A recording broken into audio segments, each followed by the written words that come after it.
أهلا بيكم حلقة جديدة من بودكاست أسرار الفريلانسنج مع ماندو. النهاردة الحقيقة حابب أتكلم عن فكرة لطيفة كده جت في بالي وقلت ناس كتير ممكن تبقى مهتمة بيها.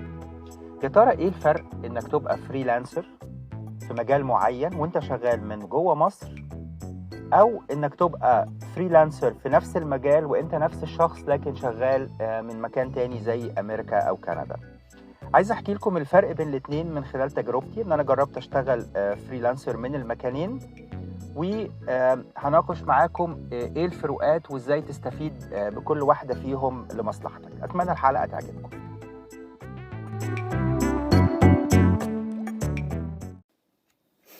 اول حاجة حابة اقولها انه دي مش مقارنة تخيلية او ان انا بحكي افتراضات. انا فعلا عشت التجربتين. بديت شغلي كفريلانسر وانا عايش في مصر، كنت شغال في الويب ديزاين، وبعد كده لما جيت على كندا كملت كفريلانسر. يمكن اول فرق اقدر افتكره واقوله هو انه في مصر احنا كتير قوي بنعاني من ان النور، الكهرباء، الانترنت ممكن يبقى مش ثابت. احيانا تلاقي السرعة بتاعت الانترنت بتعلى وتوطى. احيانا يبقى عندك مشاكل وانت بتحاول تكونكت مع كلاينت او بتحاول تعمل ترفع شغلك على الويب سايت او وات ايفر. هنا في كندا او في امريكا او في اي بلد من بلاد هقول العالم الاول، انك غالبا الخدمات دي بتبقى كويسة وثابتة وقوية وما بتعملكش مشكلة. ما بتفكرش ابدا هل النور هيقطع وانا بسجل الفيديو بتاعي، او هل النور هيقطع وانا بعمل الميتنج. دي حاجات تقريبا بتشيلها من بالك خالص وانت بتشتغل في البلاد دي. فطبعا دي ميزة كبيرة لصالح الشغل من امريكا او كندا. بالنسبة لمصر كمان عندك نقطة فرق التوقيت. لو انت بتتعامل مع عميل من امريكا وانت عايش في مصر، بيبقى في فرق توقيت كبير بينكم، فبيبقى في وقت انت صاحي العميل ده بيبقى الليل بتاعه والعكس. فاحيانا دي بتخلي التعامل صعب. وفي نفس الحكاية برضو لو انت عايش في مصر وبتتعامل مع عميل من استراليا، بيبقى برضو في فرق توقيت كبير. لكن وجودك في مصر مثلا يديك ميزة لما تحب تتعامل مع عميل من اوروبا، لان تقريبا توقيتنا واحد زي اوروبا او قريب قوي، حتى لو فرق ساعة ساعتين. فبتقدر انت والعميل تتواصلوا في اوقات الشغل الطبيعية بتاعتك وبتاعته، وده بيخلي ان التواصل سهل وان الحاجة تبقى سريعة وتقدر تنجز شغلك بسهولة.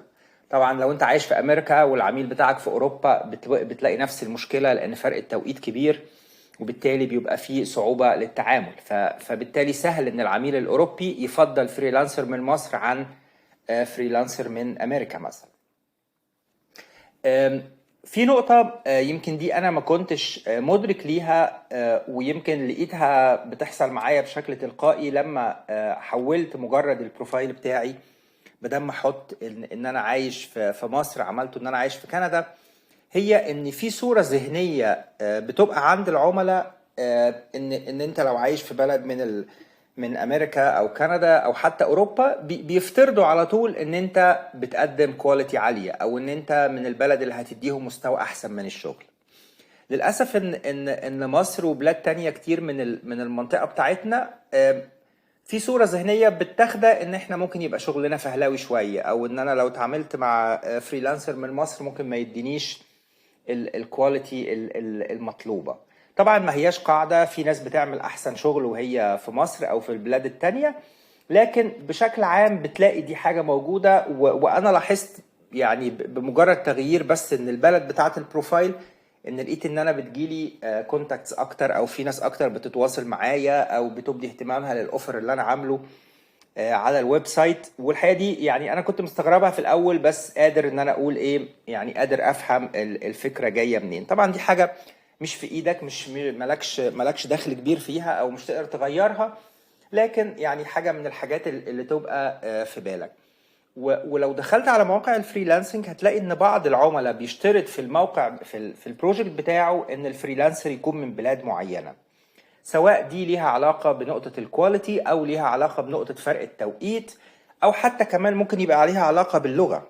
يعني الناس كتير بتفترض ان انت لو عايش في بلد عربي يبقى غالبا الانجليزي بتاعك ضعيف، وبالتالي هو مش هيعرف يتواصل معاك. طبعا لو انت الانجليش بتاعك كويس وقادر انك توضح دوا من خلال البروبوزال اللي بتكتبه، او من خلال ان البروفايل بتاعك يبقى مكتوب بشكل واضح وبلغة كويسة، وتراجع البروفايل كويس تأكد مفيهوش اخطاء املائية وانه مكتوب حلو. ده طبعا بيدي ثقة للي قدامك، وبالتالي ممكن تتغلب على عائق انه بيفترض ان انت لو انت من بلد مش بتكلم انجليش ان الانجليش بتاعك مش هيبقى كويس.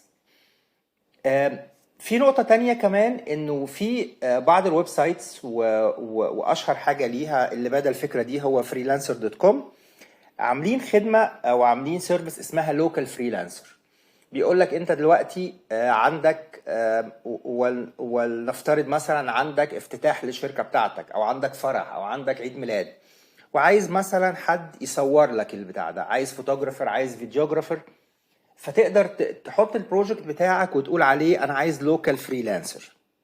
يعني تقدر تدخل انت تدور على لوكال فريلانسر وتشوف حد من نفس الاريا بتاعتك. اعتقد ان هي موجودة في كل حتة، معرفش اذا كان حد جرب يدخل على الخاصية دي من مصر ولا لا، بس يعني اعتقد ان هي هتبقى موجودة. وبالتالي المكان اللي انت فيه ممكن يفرق ان يبقى متاح ليك شغلانات مش متاحة لاي حد، لان دي مطلوبة انك تبقى متواجد بشكل فيزيكال جوه نطاق بتاع مدينة او بلد يعني. فدي طبعا حاجة هتبقى متاحة لشخص ومش متاحة للشخص التاني، لانك على حسب التواجد بتاعك. اخر نقطة، ويمكن دي واحدة من النقط الكبيرة والمهمة قوي، هي نقطة الفلوس.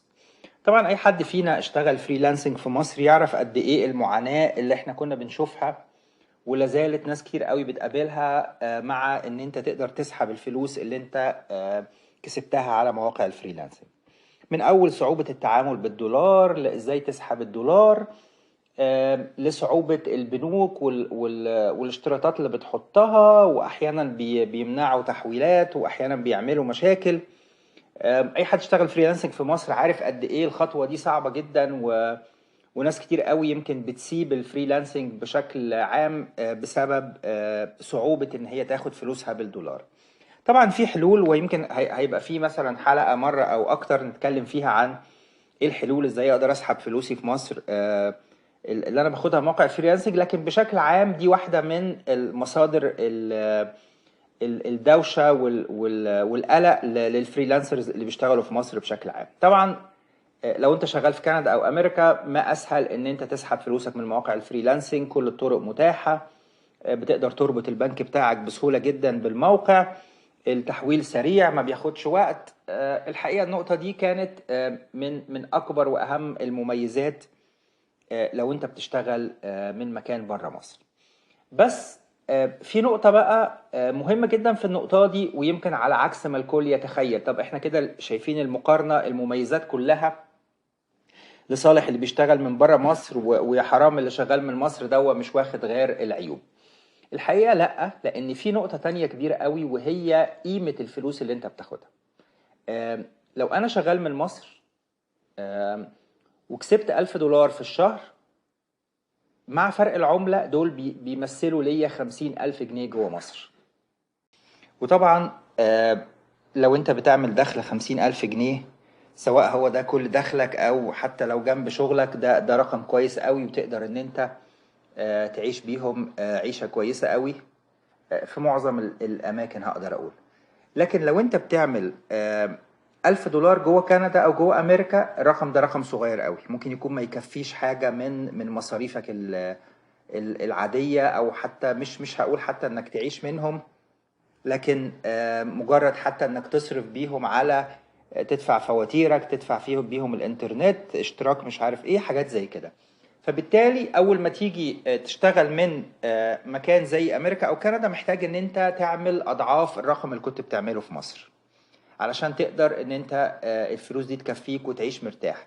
وبالتالي ده بيحط عليك لود اكبر، وبتبقى مطلوب منك انك تشتغل ساعات اكتر، تاخد مشاريع اكبر، او ان انت تدي اكتر كتير من الوقت اللي انت كنت محتاج تديه من جوه مصر.